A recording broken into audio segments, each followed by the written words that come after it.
नमस्कार मंडळी, कसे आहात सर्वांना शुभ सकाळ। आज आपण बघणार आहोत साजूक तूप कसे बनवायचे। हे बघा, इथे साय मी काढून ठेवलेली आहे। ही 8 दिवसाची साय आहे आणि ह्याच्यामध्ये मी थोडंसं दही विरजण लावून ठेवले होते। चला आता आपण बनवूया तूप। याचं असं मिक्सरमध्ये टाकून ठेवले। ह्याच्यामध्ये थोडंसं थंड पाणी टाकलं आहे। आता आपण हे मिक्सर लावून घेऊया। हे बघा, मिक्सर लावलेलं आहे। 2 मिनिटं फिरवलं आहे।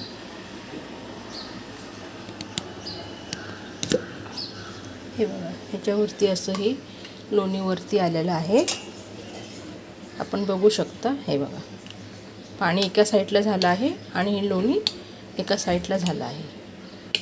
आपण बाकीचं हे जे उरलेलं आहे हे सर्व अशा पद्धतीने करून घेऊया। हा बघा, हा लोण्याचा गोळा तयार झालेला आहे, बघू शकता आपण। आणि इकडे हे डबा भरून ताक निघलेलं आहे। हे बघा, आता आपण हे कढईमध्ये टाकूया।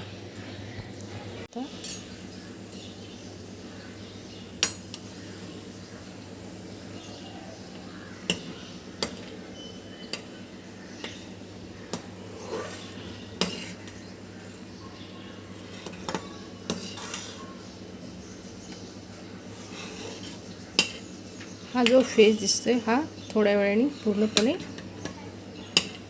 याचं तूप बनेल।